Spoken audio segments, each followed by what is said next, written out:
Welcome back to Podcasting for Real Estate Pros, where agents learn to attract clients, build trust, and stand out with the power of podcasting. Let's dive in. Okay, you're already doing the work, the open houses, the emails, following up leads. So why not let your podcast do some of the talking for you and a little bit of the heavy lifting?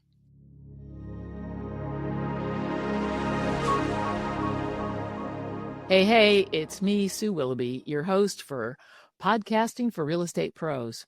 So today we're digging into real estate specific ways to promote your podcast without adding more work to your plate. I know, I got it. Okay, because if you're already out there hustling in your market, then your podcast should be working with you and not sitting quietly in the corner hoping that someone notices it. So you don't need to reinvent the wheel here.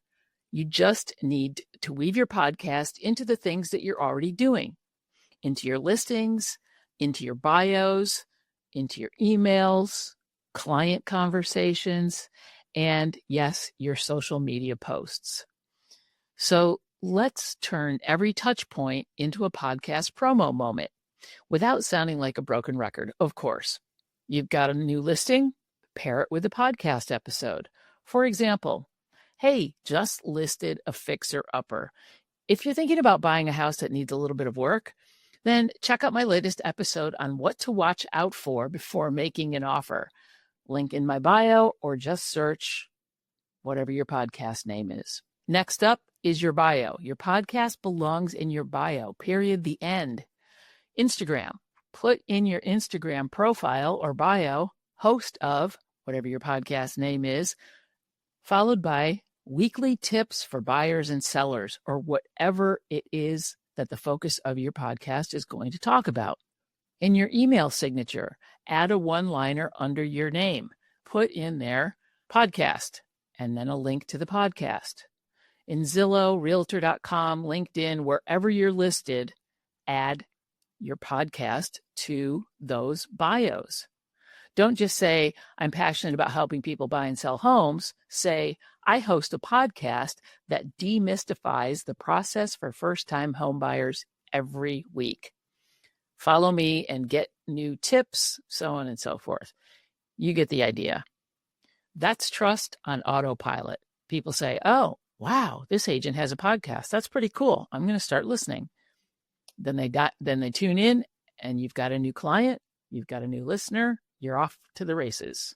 Also, when you're doing open houses or you've got a buyer's guide or some other collateral, printed material, it would be really helpful to create a QR code, because if it's on paper or if it's in print, then they can't actually click on a link. But if it's got a QR code, you can actually include all of your contact information in that QR code, which, of course, includes your podcast. So on open house flyers, even on your signs, put a QR code. In brochures, in buyer and seller guides. I'm telling you, QR code can have everything in there because people can't click a link on a print product. Have a little tagline that says something like, want more tips like this? Scan here to listen to my latest episode on, and then whatever your clever hooky title is. Now your paper trail builds a relationship. Your newsletters are a great way to build value and also add information about your podcast. So instead of saying something in your newsletter like, the market is shifting. Yeah, big deal. Everybody knows that. However, if you say something like, in this week's podcast episode, I share what the rising rates really mean, especially if you're buying before the end of the year.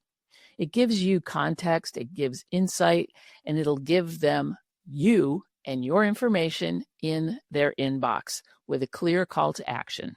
So in your DMs and in your text scripts, let's say that clients tend to ghost you after a showing. You can send them a message that says something like, hey, no pressure, but I just recorded a short podcast episode on what to do if you're unsure about making an offer. Here's a link. It's casual, it's helpful, and it keeps the conversation going. It's also going to make them curious, like, hey, what is this podcast all about? And are there other episodes on here that might be of interest to me? Here's some common mistakes and pitfalls that you should avoid. Avoid making the podcast feel like a separate thing. It should feel like it's part of your ecosystem seamlessly. Another thing is waiting for people to just find it. The odds of them stumbling upon your podcast are slim to none. So think of it as promotion, not salesy or pushy. You're talking about something that actually adds value. Think of it this way. Podcasting is just you showing up in another form for your people.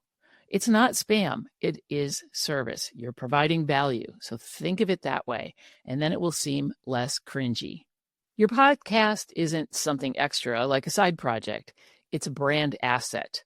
So make it part of the conversation, whether you're online, offline, or everywhere that you're showing up already, whether you're at a networking event or you're standing in line at the grocery store. Just keep it in the conversation. Okay, super easy to promote your podcast as part of your being, part of your ecosphere. Okay, so next up, we're going to talk about guests, how to use them strategically to grow your reach and build your authority and expand your network like a pro. Until then, don't keep your podcast a secret. Please, you've worked really hard on it. Make it a signature.